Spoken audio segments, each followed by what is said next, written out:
तपाईँले के भन्न चाहिरहनु भएको छ? पोलिटिकल पथहरूमा हुनेले गरेकै छैनन् त काम। अहिलेको देशमा आर्मी लगाएर चुनाव गराउनु पर्दैछ। के अहिले आपतकाल छ नेपालमा? के अहिले नेपालमा द्वन्द्व छ? आर्मी लगाएर चुनाव गराउनु पर्ने भनेपछि नेपाल चाहिँ नि कस्तो परिस्थितिमा छ भनेर विश्व सञ्चारले आफै बुझिसक्यो। अहिले भइरहेको गतिविधिलाई मैले निहालेर हेर्नुपर्दा श्रीपासद्वारा वचन भए चाहिँ अहिले देशको एकदमै विषम परिस्थिति घडी छ।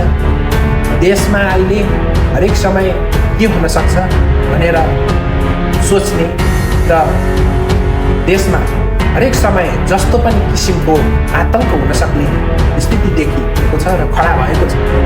यो चुनावी माहौलमा जनताहरू खुसी छन् त? तर यहाँ पुलिस र आर्मीको केही पनि दोष छैन। जसले यो सरकारको नेतृत्व गरिरहेको छ त्यसैको दोष छ।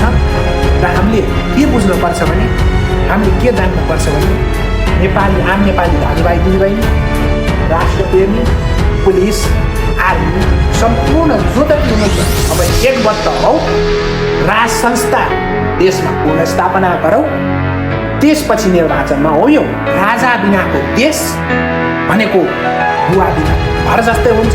जस्तो बुवा बिनाको घरमा मन परी हुन्छ त्यस्तै आज यो देशमा पनि मन परिरहेको छ। Hello and welcome. Today we are having a conversation with a young monarchy supporter to understand his views on the royal institution, current political situation and Nepal future. This interview aims to listen to the voice of the youth. आजको हाम्रो छलफल चाहिँ राज संस्था तथा political गतिविधिहरूको बारेमा हुनेछ। हामी बीच हुनुहुन्छ एक युवक। ल आफ्नो परिचय दिएर कार्यक्रम सुरु गर्नुहोस्। नमस्कार, मेरो परिचय मूल रूपमा भन्नु पर्दाखेरि म नेपाली र मेरो पहिचान नेपाली। तर सरल रूपमा भन्नुपर्दा म सम्राट थापा। आज म यहाँ म होइन कि हामी भएर सम्पूर्ण नेपाली जनता, राष्ट्रवादी नेपाली जनता, राष्ट्रवादी युवा दाजुभाइ दिदीबहिनी तथा आमा बुवाको मनको भाव लिएर आज यहाँ हामी संवाद गर्न आएका छौँ र देशको विभिन्न राजनैतिक अवस्थाको बारेमा चर्चा पनि गर्नेछौँ। ल सम्राटजीलाई कार्यक्रममा स्वागत छ। हजुरलाई पनि धेरै धेरै धन्यवाद आज मलाई यस्तो मौका दिनुभएकोमा। ल पहिलो प्रश्न छ हजुरलाई, तपाईको अनुसार नेपाली राज संस्थाको सबैभन्दा ठुलो सकारात्मक पक्ष के हो? पोजिटिभ पक्ष के हो? राज संस्था भनेको यस्तो संस्था हो जुन आफैमा सकारात्मक छ। राज संस्थाले जति नेपालीलाई दियो त्यो अरू कुनै संस्थाले दिन सकेन। जति पनि विकासका गतिविधि भए, जति पनि देशका पूर्वाधार भन्नुहोस्, देशका प्राविधिक स्तर भन्नुहोस्, जुनसुकै ठाउँमा अथवा जुनसुकै पक्षको विकास राज संस्थाले जस्तो अहिलेको 20 वर्षे गणतन्त्रले पनि गर्न सकेको छैन। तपाईँले के भन्न चाहिरहनु भएको छ? पोलिटिकल पथहरूमा हुनेले गरेकै छैनन् त काम। पोलिटिकल पथहरूमा हुनेले काम त गरे, तर आफ्नो स्वार्थ राखेर काम गरे। राजा र पोलिटिक्समा फरक भनेकै राजा सबैका साझा हुन्छ, तर पोलिटिक्स दलगत हुन्छ, राजनीति दलगत हुन्छ र दलमा यदि कुनै पनि व्यक्ति समावेश हुन्छ भने उसले देशको हितको लागि होइन कि दलको हितको लागि काम गर्छ। त्यसै कारणले आजको नेपालको राजनीति एकदमै गम्भीर स्थितिमा आइपुगेको छ। अनि हजुरलाई अहिलेको यो सिनारियो, अहिले भइरहेको गतिविधिलाई हजुर कसरी हेरिरहनु भएको छ? अहिले भइरहेको गतिविधिलाई मैले निहालेर हेर्नुपर्दा श्रीपासद्वारा वचन भए चाहिँ अहिले देशको एकदमै विषम परिस्थितिको घडी छ। देशमा अहिले हरेक समय के हुन सक्छ भनेर सोच्ने र देशमा हरेक समय जस्तो पनि किसिमको आतंक हुन सक्ने स्थिति देखिएको छ र खडा भएको छ। अहिलेको देशमा आर्मी लगाएर चुनाव गराउनु पर्दैछ। के अहिले आपतकाल छ नेपालमा? के अहिले नेपालमा द्वन्द्व छ? आर्मी लगाएर चुनाव गराउनु पर्ने भनेपछि नेपाल चाहिँ नि कस्तो परिस्थितिमा छ भनेर विश्व सञ्चारले आफै बुझिसकेका छन्। यो चुनावी माहौलमा जनताहरू खुसी छन् त? यो चुनावी माहौलमा जनता रति पनि खुसी छैन। किन खुसी छैनन् त भन्दा यो आन्दोलनले गरायो चुनाव। तर यो आन्दोलन जेनजीको आन्दोलनको मूल एजेन्डा भनेको के थियो त भन्दाखेरि प्रत्यक्ष निर्वाचित प्रधानमन्त्री, भ्रष्टाचार कुशासनको अन्त्य, देशमा समृद्धि स्थायित्व राजनीति विषयको छलफल थियो र विषयको छलफल एवं त्यही विषयलाई लिएर उर्लिएको जनसागर थियो। तर जुन अहिले जेनजी मुभमेन्ट पछि बनेको सरकार छ उसले जति पनि जेनजीका माग भएका कुराहरूलाई कुनै पनि एउटा पनि कुरालाई त्यहाँदेखि उसले ध्यान दिएर हेरेको पनि छैन र त्यस विषयमा कुरा पनि गर्न चाहेको छैन र 84 को चुनाव 82 मा सार्नु नेपाली जनताको माग थिएन। नेपाली जनताको माग भनेको भ्रष्टाचारको अन्त्य, सुशासन एवं समृद्ध नेपाल थियो। तर यसको पक्षलाई पछाडि राखेर यसलाई डगमगाउन खोजेर अहिले जुन गर्न लागि चुनाव छ, नेपाली जनताको आँखामा छारो हालेर गर्न लागि चुनाव छ, यस चुनावको मबाट, हामीबाट र सम्पूर्ण देशवासीबाट घोर भर्सना हुनुपर्छ र पहिला श्री पासले भने अनुसारै देशमा राष्ट्रिय समस्याको समाधान, त्यसपछि मात्र हामी चुनावमा जानुपर्छ भन्ने निष्कर्षमा म एवं सम्पूर्ण नेपाली जनताको धारणा हो। म एक्लैले आएर यहाँ बोलिरहेको छैन। आज यो नेपाली जनताको मनको भाव हो।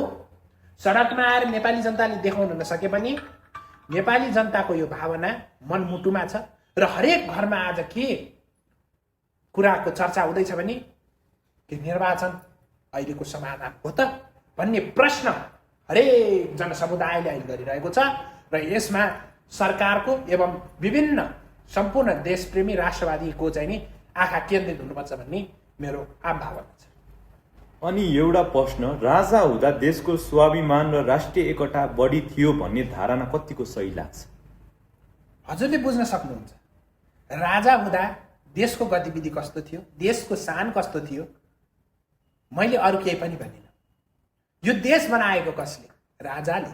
श्री 5 बडा महाराज धीराज पृथ्वीनारायण शाहको एवं हाम्रा पुर्खाको संयुक्त सहयोगमा र संयुक्त एकतामा यो देश बनेको। यो देश कुनै पनि दलको होइन, यो देश कुनै पनि व्यक्तिको होइन, यो देश 4 जात 36 वर्णको साझा फुलबारी नेपाल भनेर पृथ्वीनारायण शाह राष्ट्रपिताले बताउनु भएको सिद्धान्तलाई हामीले पालना गरेर जानुपर्छ। जुन देश राजाले बनाइदियो, जुन देशलाई चिनाइदियो राजाले, जुन देशमा जति पनि विकासका पूर्वाधारका काम भए गरिदियो राजाले, आज त्यही राजालाई हटाएर, त्यही मेरुदण्डलाई हटाएर यो देशमा एकदमै विदेशी चलखेल एवं विदेशी दलालको खेल हुन लागेको पनि हामी देख्न सक्छौँ। अनि कता कता म सुन्छु पहिला कल कारखानाहरू राजा हुँदाखेरि धेरै थियो, पछि राजनीतिकबाट बन्द भयो भन्नेमा हजुरको धारणा के छ? प्रत्यक्षलाई प्रमाणको आवश्यकता पर्दैन। राजाको समयमा हिमाल सिमेन्ट, बाँसबारी छाला जुत्ता उद्योग कारखाना, हरसिद्धि टायर कारखाना, मार्बल फ्याक्ट्री जस्ता विभिन्न उद्योग कल कारखानाहरू आज एउटा खण्डहरु जस्तो भएको छ। त्यसको जिम्मा कसले लिने हो? गणतन्त्रले लिने हो। गणतन्त्रमा सबै विकास गराउँछु भनेर आएका नेताहरूले लिने हुन्। कसले लिने त्यसको जिम्मा? श्री 5 को सरकार हुँदाखेरि दुःख त थियो होला, तर नेपाली जनता 2 छाक आनन्दले खान पाउँथे। मनमा देशको बारेमा धेरै चिन्ता थिएन। तर आज यो गणतन्त्रले के दियो त भन्दाखेरि युवाको वैदेशिक रोजगारीमा बढ्दो आकर्षण एवं देश अहिले एकदमै विदेशीको चपेटामा पर्ने सिचुएसन बाहेक अहिले यो संस्थाले केही पनि दिएको छैन र दिने पनि छैन। वर्तमान नेताहरूको तुलनामा राजसंस्थाले जनताको हितमा के फरक भूमिका खेल्न सक्थ्यो? वर्तमान गणतन्त्रले त जनताको बारेमा केही सोचेन। श्री 5 द्वारा जनताका लागि हुने हरेक राम्रो पक्ष श्री 5 द्वारा नै भएको थियो र हुँदै पनि जानेछ। अहिले यो देश जोगिएकै राजाकै कारणले, अहिले 62-63 को आन्दोलन हुँदाखेरि श्री 5 महाराजाधिराज ज्ञानेन्द्र वीर विक्रम शाहदेवले यो देशलाई त्यागेर वैदेशिनु भएको भए आज यो देश 10 वर्ष अगाडि नै अर्को चपेटामा हुन्थ्यो। त्यही श्री 5 को डरले, त्यही राजा र राज संस्थाको डरले विदेशीहरू यो देशमा आउन सकेका छैन। र आज म के भन्न चाहन्छु भने गणतन्त्र भनेको राक्षस हो भने त्यसको संहार गर्नलाई राज संस्था अपरिहार्य छ र राज संस्थाको मुद्दा अहिले देशले उठाएको पनि त्यही कारण। इतिहासमा राजाहरूले गरेका कुन कामहरू तपाईँलाई प्रेरणादायी लाग्छन्? राजाले गरेका काम सबै प्रेरणादायी। अनि अहिले गणतन्त्रका प्रेरणादायी काम केही देखिँदैन। कथा कथा मैले सुने युवाहरू विदेश रहरले गइरहेका छन्, यो के सत्य हो? त्यो भाष्य जसले भन्नुभएको छ उहाँलाई म के भन्न चाहन्छु भने एक दिवसभरि त्रिभुवन अन्तर्राष्ट्रिय विमानस्थलमा बस्नुहोस्। त्यो त्रिभुवन अन्तर्राष्ट्रिय विमानस्थलमा कति आमाको मन धुरु रोएको छ, कति युवाहरूले आफ्नो बालबच्चा श्रीमतीले छोडेर वैदेशिक रोजगारीमा जानु परेको छ, लङ्गडो भएको बुवालाई घरमा छोडेर छोराछोरी विदेश जानु परेको छ, वृद्ध बुवा आमालाई छोडेर अहिले वैदेशिक रोजगारीमा जानु परेको छ। के त्यो रहर हो कि त्यो बाध्यता हो? रहरले यदि वैदेशिक रोजगारीमा जाने हो भने हाँसी हान्थी जान्थ्यो होला, नयाँ लुगा कपडा लगाएर जान्थ्यो होला। तर अहिले नेपाली जनता, आम नेपाली जनता चप्पल लाएर वैदेशिक रोजगारीमा जान र सुकिलो होइन रुखिलो कपडा लाएर जाने वैदेशिक रोजगारीमा जानुको कारण भनेकै बाध्यताले। देशमा यदि राम्रो जागिर, राम्रो रोजगारी, देशको स्थिति राम्रो भइदिएको भए, सरकारले यदि जनताको लागि कुनै पनि पक्षमा केही सोचिदिएको भए आज देशमा युवाहरूको यति चाहना, युवाहरूले देशमा बस्ने यति चाहना पैदा हुन्थ्यो। तर यो गणतन्त्रले त्यो दिन सकेन। राज संस्था भनेको एउटा यस्तो संस्था हो जुन संस्थाले हामीलाई यो देश नेपाल दियो। नेपाली हामी रहौला कहाँ, नेपालै नरहे, स्वाभिमान हाम्रो झुल्किन्छ कहाँ, यो देशै नरहे। नेपाली, हामी नेपाली हौ।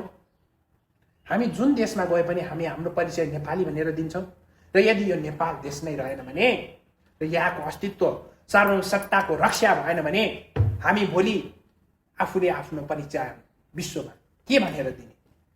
हाम्रो सगरमाथा, हाम्रो पशुपति, हाम्रो स्वयम्भू, हाम्रो बौद्ध, हाम्रो लुम्बिनी जस्ता तीर्थस्थल, धार्मिक स्थल एवं प्राकृतिक जति पनि स्थलहरू छन् त्यो स्थल पनि भोलि अर्कै देशको चपेटामा गयो भने हामी हाम्रो पहिचान केले दिने?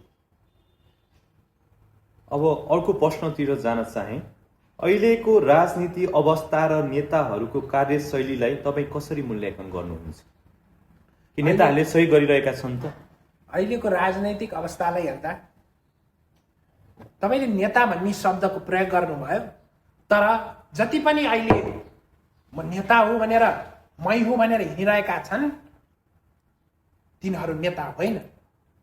नेता शब्दको अपमान हुन्छ तिनीहरूलाई नेता भन्दाखेरि। नेता भनेको हामीले वर्णन गर्नुपर्दा कस्तो हुन्छ त भन्दाखेरि देशको बारेमा सोच्ने, जनताको भलोको बारेमा सोच्ने। यदि आफ्नै परिवारले पनि देश विरोधी काम गर्छ भने, राष्ट्र विरोधी काम गर्छ भने त्यसलाई देशबाट निकाला गर्ने हाम्रो संस्था थियो, परम्परा थियो। तर आज नातावाद, कृपावादका कारणले यस देशमा गरिब गरिबका गरिब, धनी धनीका धनी, ठुलाका छोरछोरी ठुलाका ठुलै, सानाका छोरछोरी सानाका सानै पार्नुको कारण के हो त भन्दाखेरि आजको राजनीतिक अवस्थाले पारेको। हजुरले भन्न खोज्नु भएको नेताहरूले देशको लागि सोचेनन्। नेता, कुनै पनि नेताले देशको लागि सोचेनन्। यदि कुनै नेताले देशको लागि सोचेको थियो भने आज यो देश कुन ठाउँमा पुगिसक्यो, यो देश कस्तो थियो र कस्तोसम्म आइपुग्यो भनेर सम्पूर्ण नेपाली जनताले मनमा मनन र चिन्तन गर्नुपर्ने समय आएको छ। बारम्बार सरकार परिवर्तन हुनु र भ्रष्टाचारका आरोपहरू बारे तपाईँको धारणा के छ? अहिले त चेन्ज भइरहेको छ। बारम्बार सरकार परिवर्तन हुनु भनेको अब अहिले लेखिएको गणतान्त्रिक सरकारले लेखेको संविधानै त्यस्तै छ। हजुर, जुन संविधानमा जसले ठगी काम गर्छ, जसले जनताको भलो नहुने किसिमको काम गर्छ, त्यस्तोलाई बढावा दिने अहिलेको संविधान छ। यो संविधानमा 2/3 मत ल्याएन भने केही काम छ। यो संविधानमा सम्पूर्ण नेपाली जनताले प्रधानमन्त्री छनौट गर्दैन। एउटा क्षेत्रको नेपाली जनताले मात्र प्रधानमन्त्री छनौट गर्छ। यो संविधानमा गठबन्धन सरकार नभइकन देश बन्दैन र जब गठबन्धन सरकार हुन्छ त्यहाँ स्वार्थ लुकेको हुन्छ। र आजसम्म पनि देख्नुहुन्छ हजुरले, जति पनि विध्वंसका काम भएका छन्, जति पनि राजनीतिक स्थायित्व नहुनुको कारण भनेकै अहिलेको संविधान जुन प्रकारले अहिलेका नेता भनौदाहरूले लेखेका छन् र अहिलेको राजनीतिक अवस्थाको यस्तो मूल फुट्नु र मेरुदण्डवाद चिनुको कारण पनि नातावाद, कृपावाद र राष्ट्रप्रेमको झझल्को हाम्रो पुर्खा जस्तो नहुनुको कारण र विदेशी दलाल हुनुको कारणले हो भन्ने मेरो धारणा छ। अहिले युवाहरू राजनीतिप्रति निराशा हुँदै गएको देखिन्छ। यसको मुख्य कारण के हो भन्ने लाग्छ हजुरलाई? स्वाभाविक छ, युवा आक्रोशित हुनु, युवाको मनमा देशप्रतिको माया झल्किनु र देशको अहिलेको राजनीतिक स्थिति हेर्दाखेरि युवालाई आक्रोश आउनु सामान्य हो। किन भन्दा जसले अस्ति भएको हाम्रो भदौ 23 र 24 गतेको आन्दोलनमा युवा एवं विद्यार्थीको हत्या गर्यो, त्यो हत्याराले आज के भन्दैछ भने मैले आदेश दिएको होइन, मलाई केही थाहा छैन। जति पनि धन सामग्री भेटिए नेताको घरमा केवल एआई क्रिएटेड। यो हो अहिलेको जवाफदाही को छ कि यो देशमा साँच्चीकै यो देश बुवा नभएको घर जस्तै भएको हो? त्यो 77 जनाको होलीमा खेलेर बनेको सरकारले पनि आजसम्म कसले त्यो आन्दोलन गर्यो र त्यो आन्दोलनको दोषी को थियो भनेर पत्ता लगाउन सकेको छैन। जो प्रत्यक्ष थियो त्यसलाई पनि नसमाइकन जेनजी भनेका चाहिँ नि जेनजीहरूलाई नै कठघरामा एवं जेनजीहरूलाई नै चाहिँ नि झ्यालखानामा लागेर चाहिँ नि राखेको छ। के यो सरकार जेनजीको सरकार हो कि राष्ट्रको सरकार हो कि ती पुराना दल र नेताको सरकार हो? के अहिले जेनजी खुसी भइरहेको छ अहिलेको सरकारदेखि? जेनजी कति खुसी देखिँदैन। किन देखिँदैनन् भने मैले अघि पनि हजुरसँग भने कि जेनजी मुभमेन्टको मूल आधार भनेको भ्रष्टाचारको नाश, भ्रष्टाचारीहरूलाई कठघरामा बास र अब नेपाली जनताको नदेखाउनु पर्ने लास थियो। तर त्यो तीनटै पक्षको खण्डन अहिलेको यो सुशीला कार्की सरकारले गरेको छ। त्यो जेनजी मुभमेन्टमा हजुरले देखिरहनु भएको थियो त्यो आर्मीहरू ट्याङ्क हतियारहरू लिएर बसिरहेका थिए। ती आर्मी पुलिसहरूका आँखामा पनि आँसु थियो। किन? आर्मी पुलिसहरू पनि त यही देशकै जनता हुन्। के आर्मी पुलिसको भावना हुँदैन? उनीहरू त बिचारा नुनको साँचो गर्नुभएका हुन्। उनीहरूलाई हामीले गाली गलौज गर्नु, कुटपिट गर्नु, मारपिट गर्नु कुनै पनि राम्रो पक्ष होइन। उहाँहरू पनि भनेपछि हाम्रै दाजुभाइ हो। उहाँहरू हाम्रै दाजुभाइ हो। हजुरकै कति आफन्त पुलिसमा होला, आर्मीमा होला, मेरै कति आफन्त पुलिस आर्मीमा छ। उनीहरूलाई त त्यो परिस्थिति सिर्जना कसले गरिदियो? यो सरकारले गरिदियो। त्यो जेनजीको आन्दोलनको दिन मैले एउटा दृश्य देखेको थिएँ। जेनजी भनाउँदा युवाहरू सडकमा लडेर बसिरहेका थिए। आर्मीको गाडी आयो, उहाँहरूले जान दिनु भएन। आर्मीहरू भित्र गाडीमै बसेर आँखाभरि आँसु पारेर त्यो देशप्रतिको माया चिन्ता। तर आफ्नो नुनको साँचो पनि त तिर्नै पर्यो। त्यस कारणले उहाँहरू घुमिनु भयो। तर यहाँ पुलिस र आर्मीको केही पनि दोष छैन। जसले यो सरकारको नेतृत्व गरिरहेको छ त्यसैको दोष छ। र हामीले के बुझ्नुपर्छ भने, हामीले के जान्नुपर्छ भने, नेपाली आम नेपाली दाजुभाइ दिदीबहिनी, राष्ट्रप्रेमी, पुलिस, आर्मी सम्पूर्ण जो जति हुनुहुन्छ अब एकबद्ध हौ। राज संस्था देशमा पूर्ण स्थापना गरौँ, त्यसपछि निर्वाचनमा होयौँ। यदि अझै नेपालीको चेत खुलेर नेपाली अझै यसै व्यवस्थामा सहेर बस्दछ भने आज जसको घरको बच्चा त्यो बितेका छैनन्, भोलि त्यसका घरको पनि बच्चा सन्तति आफन्त मर्ने पर्ने अवस्था आउनेछ भनेर म थोकुवाका साथ। के देशले अभिभावक नै खोजेको हो त? देशले अभिभावक खोजेको छ। देशले अभिभावक त पहिले नै खोजेको हो। देशले अभिभावक कसरी खोजेको र कुन रूपमा खोजेको भनेर यहाँ नेपाली जनताहरू धेरै भ्रममा हुनुहुन्छ। कतिपयले राज संस्था भनेको यस्तो संस्था हो जुन तानाशाही हुन्छ, जसले जनताको कुरै सुन्दैन, मर्मै सुन्दैन भनेर भन्छन्। तर यी नेपाली जनतालाई भोट हाल्न कसले सिकायो? राजा त्रिभुवनले। यो देशमा प्रजातन्त्र कसको कारणले आयो? नेपाली जनता र श्री 5 को मिली महत्त्वमा यो देशमा प्रजातन्त्र आएको थियो। र राजा बिनाको देश भनेको बुवा बिनाको घर जस्तै हुन्छ। जस्तो बुवा बिनाको घरमा मनपरी हुन्छ, त्यस्तै आज यो देशमा पनि मनपरी भएको छ। तराईका जनता मेरो हक खोइ भन्ने, पहाडका जनता मेरो हक खोइ भन्ने, हिमालका जनता मेरो हक खोइ भन्ने भनेपछि दाजुभाइ अंशहरूको लागि लडिरहेका जस्तो भयो। लडिरहेका छन्। हाम्रो आदर्श भनेको के हो? हाम्रो आदर्श भनेको रामको आदर्श हो, जुन आदर्शमा माताले दाजुभाइले छुट्याउन खोजे तापनि नछुट्टिकन कति मान सम्मान थियो, त्यो हाम्रो आदर्श थियो। तर यो गणतन्त्र आएपछि त्यो आदर्शको खण्डन गरिएको छ। जुन व्यक्तिले यो देशलाई टुक्रा पार्छु भन्छ, मवाद तवादको कुरा गर्छ, यो तन्त्र त्यो तन्त्रको कुरा गर्छ, त्यो व्यक्ति यो देशको राष्ट्रघाती हो। यो देश कुनै तन्त्र वा वादभन्दा माथि छ। यो देशमा सम्पूर्ण धर्मका, सम्पूर्ण जातका, सम्पूर्ण क्षेत्रका व्यक्तिहरू अटाउने संस्था भनेकै राज संस्था हो। हालका सामाजिक, आर्थिक र राष्ट्रिय सङ्कटहरूलाई राज संस्थाले कसरी समाधान गर्न सक्थ्यो भन्ने तपाईँको विचार के छ? अहिले भइरहेको जुन यो घटना भइरहेको छ, देशले अहिले अभिभावक खोजिरहेको छ, विभिन्न ठाउँमा लुट लडाइँ अनेकौँ भइरहेको छ, दिनौँ हजुरले देखिरहन सक्नुहुन्छ सोसल मिडियामा। यसप्रति के छ धारणा? राज संस्थाले कसरी यो हल गर्न सक्छ? यसप्रति मेरो धारणा एवं नेपाली जनता सबैको धारणा भनेको राज संस्था हुँदाखेरि स्थायित्व हुन्छ। राज संस्था भनेको एउटा यस्तो संस्था हो जुन व्यक्तिगत रूपमा होइन कि संस्थागत हिसाबले चल्छ। जुन संस्था भनेको देशको हितको लागि, देशमा यदि कुनै पनि व्यक्तिले, कुनै पनि दलले नराम्रो कदम उठाउने काम गर्दछ भने त्यस दललाई र त्यस्तो व्यक्तिलाई सजाय दिने काम राज संस्थाले गर्दछ।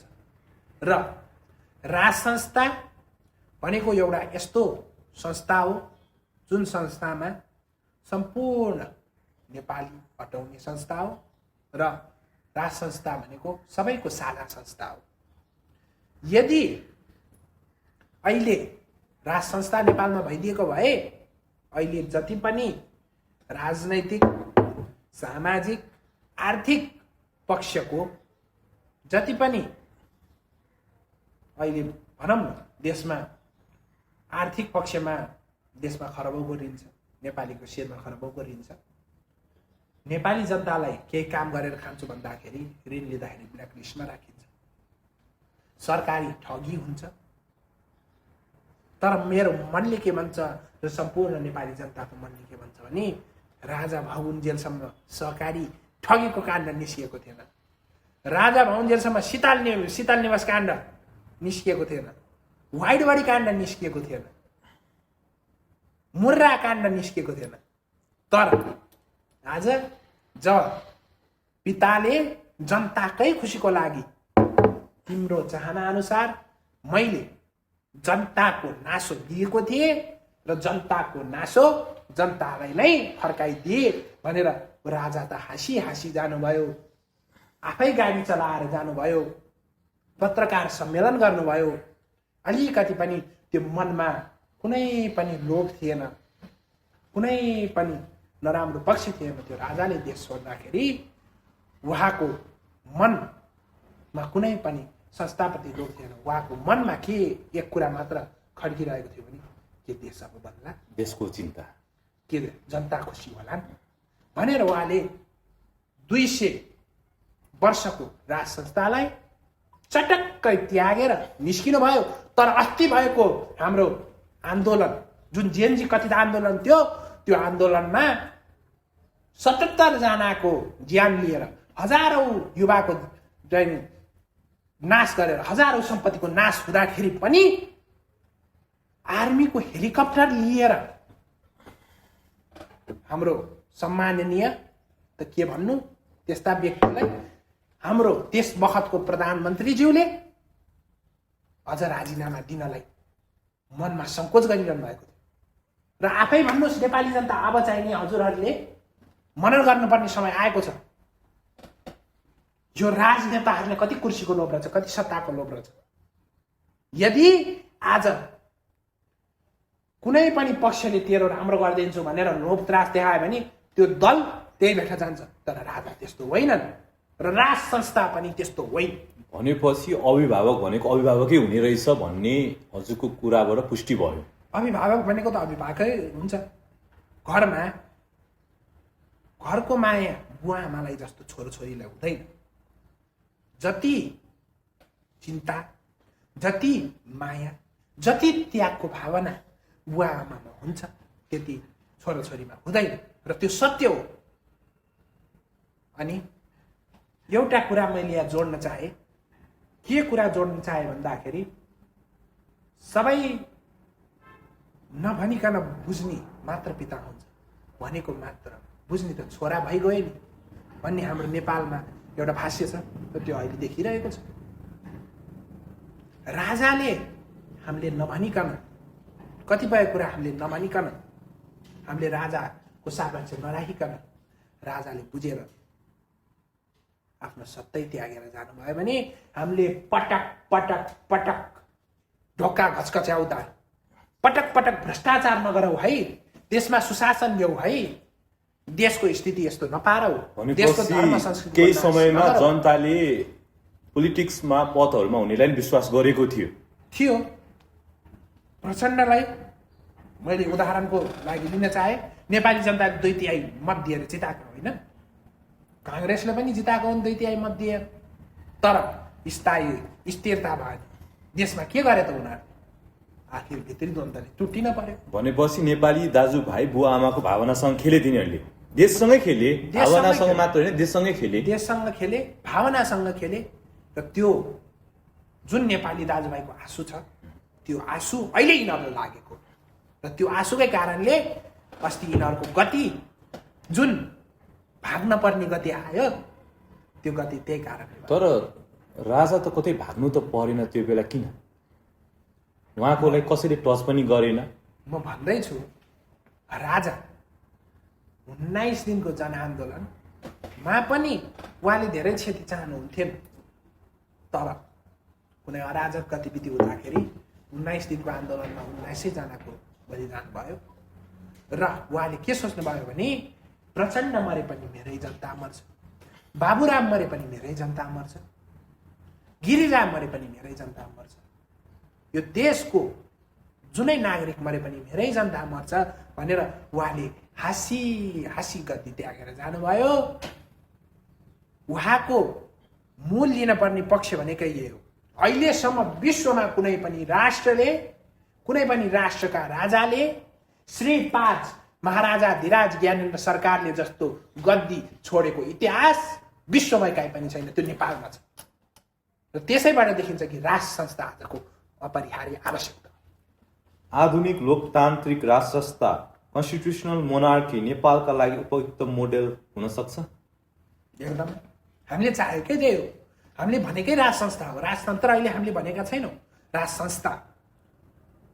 राष्ट्रपतिको ठाउँमा झिकाएर राजा राखौँ, प्रत्यक्ष निर्वाचित प्रधानमन्त्री देशमा राखौँ, दल पनि राखौँ, श्री 5 को गद्यावरण गरौँ। अझै पनि केही बिग्रिएको छैन। 11 दिन बाँकी छ। 11 दिन अगाडि श्री 5 को गद्दी आरोहण गरौँ, ल फागुन 21 गते चुनाव चाहनुहुन्छ भने फागुन 21 गते गरौँ, तर पहिला श्री 5 को गद्दी आरोहण, त्यसपछि मात्र चुनाव। राज संस्था फर्किए युवाहरूको भविष्यमा के सकारात्मक परिवर्तन आउँछ भन्ने तपाईँको सोच के छ? यो त अवश्य आउँछ। श्री 5 एवं राज संस्थाको पक्षबाट देशका लागि जति पनि विकासका सिलसिला भएका थिए, त्यो संस्थाले देशमा प्रभावशाली व्यक्ति, जुन प्रतिभाधनी हुन्छ त्यस्तो व्यक्तिलाई मौका, चान्स दिने सिर्जना गर्थ्यो। जुन पक्षले यो देशको विकासका निम्ति, रोजगारी सिर्जनाका निम्ति विभिन्न विश्वका देशहरूसँग सहमति गरेर देशमा विभिन्न कलकारखाना खोल्यो, धर्म संस्कृति जोगाउनका निमित्त विभिन्न अभियान चलायो, अहिले बनिरहेका विभिन्न विद्यालय, विश्वविद्यालय, अस्पताल, मठ मन्दिर सबै राजाकै देन त हो। अहिले आएर धर्म सङ्कटमा छ, नेपाली धर्म संस्कृति सङ्कटमा छ, हजुरलाई के लाग्छ? नेपाली धर्म संस्कृति त सङ्कटमा छ। कसरी सङ्कटमा छ भनेर भन्न पर्दाखेरि नेपालमा मनाउँदै आएका चाड, पर्व, धर्म, संस्कृति, मूल्य, मान्यताहरू यी विदेशी दलाल भनिएकाले यसलाई त्याग गर्न पर्छ। आफ्नो धर्म संस्कृति छोडौ र वैदेशिक धर्म संस्कृतिलाई अपनाऊ भन्ने भाव जुन नेपाली जनतामा अहिले राजनेताहरूले उत्पन्न गराइरहेका छन्, त्यही कारणबाट देखिन्छ हाम्रो धर्म संस्कृतिको जगेर्ना हुन सकेको छैन। अस्ति भर्खर देख्नुभयो बाबुरामको पिता स्वर्गीय हुनुभयो, भाइ किरिया बसेका छन्, दाजु आनन्दले छालाको जुत्ता लगाएर त्यो मरेको शवलाई पानी जल्दिन जान्छन्। यदि त्यो धर्मप्रति माया नै छैन भने, सम्मानै छैन भने त्यसको अपमान किन गर्छौ? भनेपछि नेपालीपनसँग धर्म जोडिएको छ। नेपालीपनसँग, नेपालको प्रकृतिमा, नेपालको माटोमा धर्म जोडिएको छ। नेपालको मूल धर्म भनेको किराँत, बौद्ध एवं वैदिक सनातन धर्म हो र यो धर्मको जसरी आज तिरस्कार गर्दै गइरहेको छ, जसरी अहिले नयाँ दल बनेका जति पनि छन् उहाँहरूले पनि यस विषयमा चाहिँ नि हामी कुरै उठाउँदैनौँ। हाम्रो राष्ट्रिय जनावर मात्र नभई हाम्रो आमा समान 33 कोटा देवी देवता बास गर्नुभएको माता, गौ माताको हत्या गर्न पाउनुपर्छ भन्ने जस्तो विषय उठाउनुहुन्छ भने अवश्य हाम्रो धर्म सङ्कटमा छ। त्यस्तो भन्ने व्यक्तिलाई कारबाही गर्नुपर्छ कि पर्दैन सरकारले? यदि म सरकारमा भइदिएको भए त्यो संवाद सुन्ने बित्तिकै त्यस व्यक्तिलाई 4 पाटो मोडेर कालो मोसो दलेर कम्तीमा कम्ती 25 वर्ष, बढीमा बढी 50 वर्षको जेल सजाय पर्थ्यो। पृथ्वी जयन्तीको दिनमा केही युवकहरूले, केही समूहको मानिसहरूले के गरेछन् भने पृथ्वीनारायण शाहको तस्बिर च्यातेर खुट्टे खुट्टाले टेकिरहेका थिए। के यो अपराध होइन? उनीहरूले जनानीको अपमान हो। यो त दण्डनीय मात्र नभई यो त ब्रह्म हत्या गर्नुभन्दा ठुलो पाप। खुलेआम सोसल मिडियामा हालिरहेको थियो। यो पुलिसहरूको, आर्मीहरूको फर्स बन्छ कि बन्दैन? यता किन नबन्नु? मैले भन्दैछु, यो देश जसको बलिदानले बन्यो त्यसैको त सम्मान छैन यो देशमा भने यो जनताको के सम्मान छ? भन्नुहोस्। त्यो समूहको नामै तोकेर मैले भन्न चाहे आङ्काजी भन्ने हुनुहुन्छ उहाँ, त्यो व्यक्ति कस्तो भने नेपाली बीच धार्मिक एवं सांस्कृतिक एवं जातीय द्वन्द्व फैलाउने व्यक्ति हो। हाम्रो नेपालमा त अहिलेसम्म धार्मिक द्वन्द्व भएको इतिहासै छैन। हाम्रो नेपालमा त अहिलेसम्म जातीय द्वन्द्व भएको इतिहासै छैन। बाहुन क्षेत्री नेवार समुदायसँग तामाङ समुदायसँग, मगर समुदायसँग सम्पूर्ण नेपाली हामी जातगत हिसाबले होइन, एक भएर एकअर्काको चाडपर्व एकअर्कासँग बाटेर मिलेर मनाउने हाम्रो चलन थियो।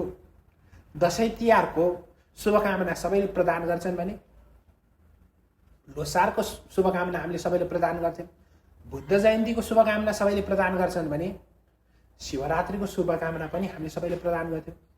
राष्ट्र संस्था हुँदाखेरि धर्महरूमा लडाइँ थियो कि थिएन? सबैजना एकजुट थिए? इतिहासलाई खोलेर हेर्नुहोस्, इतिहासमा त कतै देखिँदैन। अस्ति मैले हालै एउटा भिडियो देखेँ, मुस्लिम समुदायले पनि राष्ट्र संस्था नै आएर हिन्दू राज्य नै भएको ठिक, हामी त्यसमा पनि अटेकै थियौँ, हामी राजै चाहन्छौँ भनिरहेका छन्। त्यो मुस्लिम समुदायले गर्नु तर्क पनि एकदमै उचित हो। किन भन्दाखेरि राष्ट्र संस्था हुँदाखेरि मुस्लिम समुदायको व्यक्तिलाई संस्थाद्वारा नै हज पठाउने चलन थियो, उहाँहरूको सम्मान त्यही रूपमा थियो।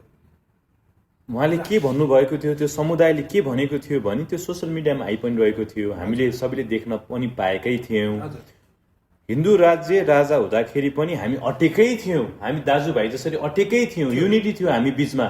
हामीले अहिले पनि त्यही खोजिरहेका छौँ, राष्ट्र संस्था नै खोजिरहेका छौँ, हिन्दू राज्य भए पनि हामीलाई केही फरक पर्दैन भनिरहेकै छन्। हो, त्यो कुरा सत्य हो।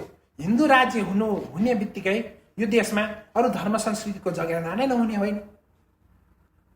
एउटा हिन्दू राष्ट्र नेपालमा किन हुनु पर्दछ भने नेपालको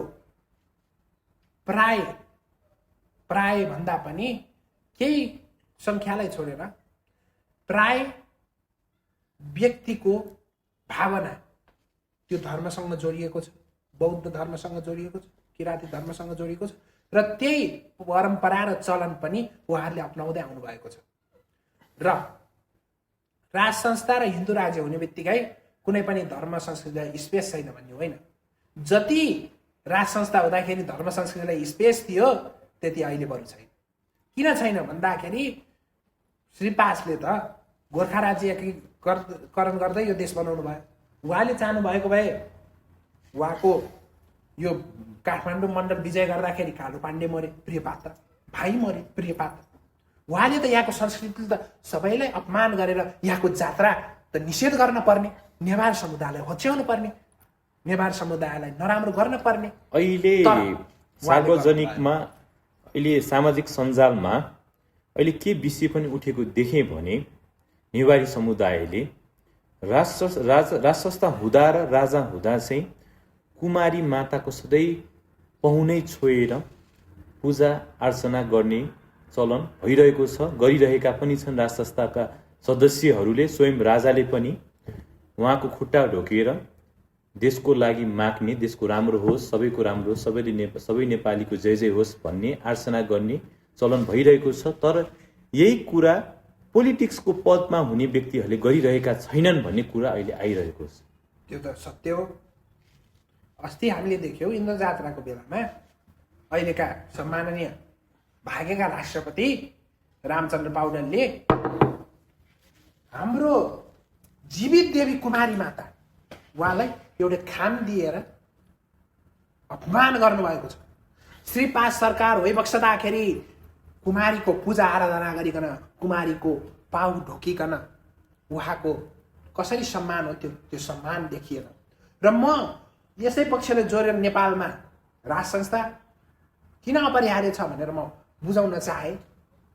किन भन्दाखेरि हामीले यही गणतान्त्रिक व्यवस्थालाई राख्ने हो भने भोलि राष्ट्रपति मुस्लिम समुदायको होला, नास्तिक समुदायको होला, इसाई समुदायको होला, ती समुदायलाई जति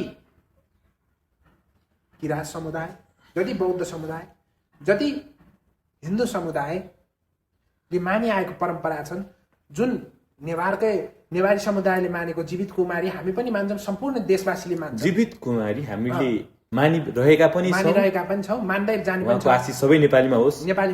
र भोलि गणतन्त्रमा त जो पनि राष्ट्र प्रमुख हुन सक्छ, त्यस्तो व्यक्ति राष्ट्र प्रमुखको ठाउँमा गएर उभिदिए भने त्यो धर्म संस्कृति त परम्परागत धर्म संस्कृति स्वतः नाश हुन्छ। हामीले के मात्र चाहेको भने देशको मूल रूपमा, देशको मेरुदण्डको रूपमा राष्ट्र संस्था राखौँ, प्रत्यक्ष प्रधानमन्त्री राखौ, प्रधानमन्त्रीमा सबै किसिमका व्यक्ति अटाउन सकिन्छ। आखिर देशमा कुनै पनि विकासको योजना गर्ने त त्यही जनताले चुनेर आएको व्यक्ति प्रधानमन्त्री त हो।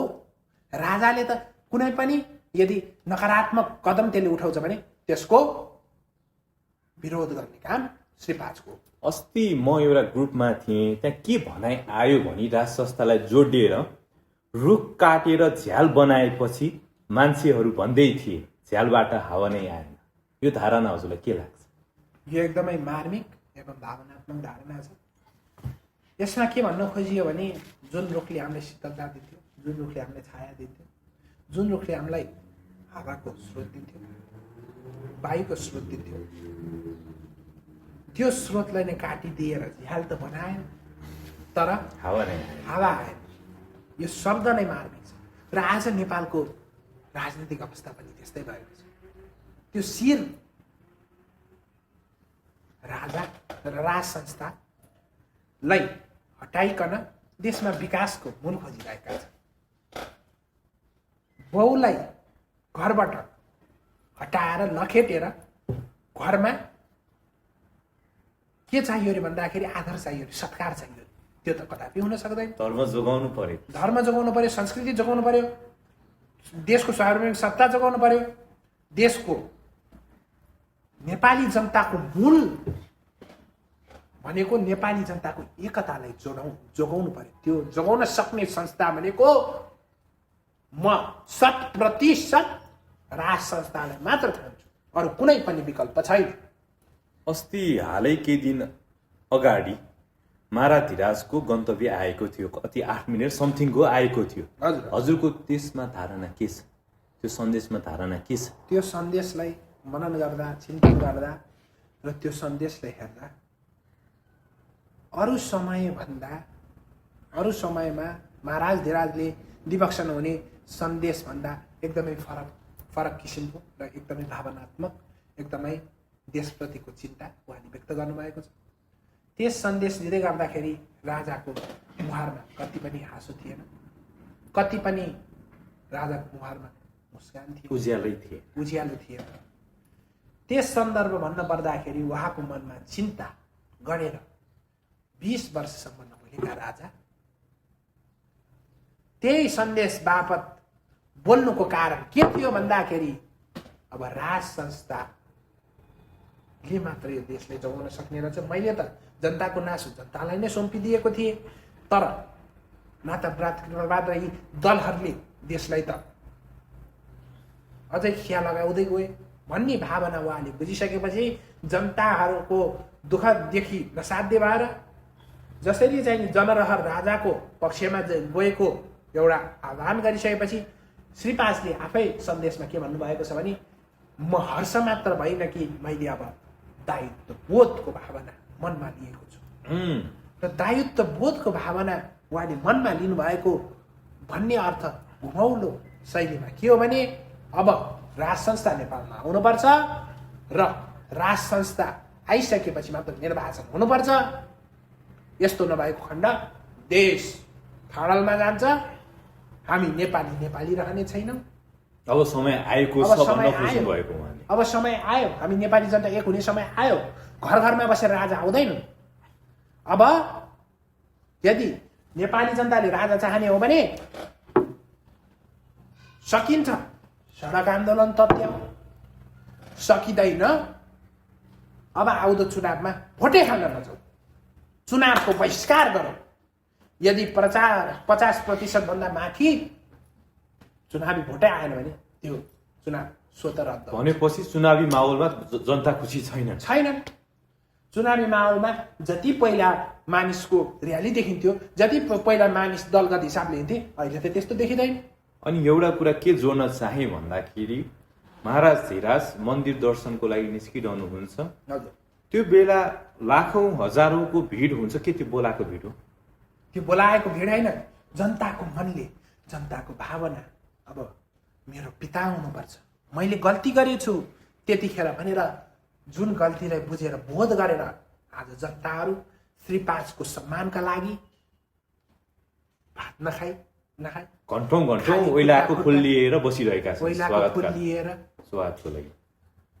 केही नखाइ पनि त्यो जोस र जाँगर श्री 5लाई देखिसकेपछि हाम्रो राजा हाम्रो देश प्राणभन्दा प्यारो छ, श्री 5 आइबक्सियोस्, यो देश बचाइबक्सियोस् जस्ता नाराले श्री 5को स्वागत गर्नु भनेकै आज नेपाली जनताले राज संस्था अपरिहार्य भनेर ठानेको भन्ने हामीले विषयलाई बुझ्नुपर्छ। हामीले सोध्नुपर्ने, हजुरबाट जान्नुपर्ने कुराहरू सबै सोधिसकेका पनि छौँ, जानिसकेका पनि छौँ। अब हजुर निष्कर्षमा के भन्न चाहनुहुन्छ, भ्युअर्सहरूलाई के भन्न चाहनुहुन्छ? म निष्कर्षमा अब यो मात्र भन्न चाहन्छु कि यो देश आज ठुलो समस्यामा परेको छ। यो देशलाई राष्ट्रवादी नेपालीहरूको खाँचो छ। सम्पूर्ण नेपाली जनता एक हुने समय आएको छ। छुट्टै छुट्टै थोरै थोरै रूपमा अब कुनै पनि कार्यक्रम गरेर काम छैन। सम्पूर्ण नेपाली जनता एक हौ। यो राष्ट्र निर्माण गर्नको लागि श्री 5को गद्दी आरोहण, त्यसपछि मात्र चुनाव। यो अहिले चुनावलाई श्री 5को गद्दी आरोहण नगरिकन गरिन्छ भने यसको विरोध घरबाट गर्नलाई आह्वान र सम्पूर्ण नेपाली जनताहरू, सम्पूर्ण राष्ट्रमा बसेका विदेशमा भएका नेपाली जनतालाई म मूल रूपमा के आह्वान गर्न चाहन्छु भने नेपालमा राज संस्था फर्काउनका निमित्त, नेपालको अस्तित्व अस्मिता जोगाउनका निमित्त जुन ठाउँबाट जस्तो जस्तो सहयोग हजुरहरूबाट दिन सक्नुहुन्छ त्यस्तो सहयोगको खाँचो आज नेपाललाई चाहिएको छ। भनेपछि देश बचाउनको लागि आह्वान गर्दै हुनुहुन्छ। आज राष्ट्रलाई चाहिएको छ। म सम्पूर्ण नेपाली जनतालाई मेरो तर्फबाट, मेरो हृदयदेखि आह्वान गर्छु, सबै एक हौ। यो राष्ट्र जो हो, यो देश नेपाल जस्तो थियो त्यस्तै स्वरूपमा, त्यस्तै ढाँचामा फेरि अगाडि लिएर जाउँ भन्न चाहन्छु। ल, आजको हाम्रो छलफल हामी यही टुङ्गाउन चाहन्छौँ। पछि समयले माग्यो भने फेरि गर्नेछौँ। हस्, थ्याङ्क यू। हजुरलाई धेरै धन्यवाद। Thank you. जय देश, जय नरेश। पशुपतिनाथले सबैको रक्षा गरौँ। सबैको सेवा।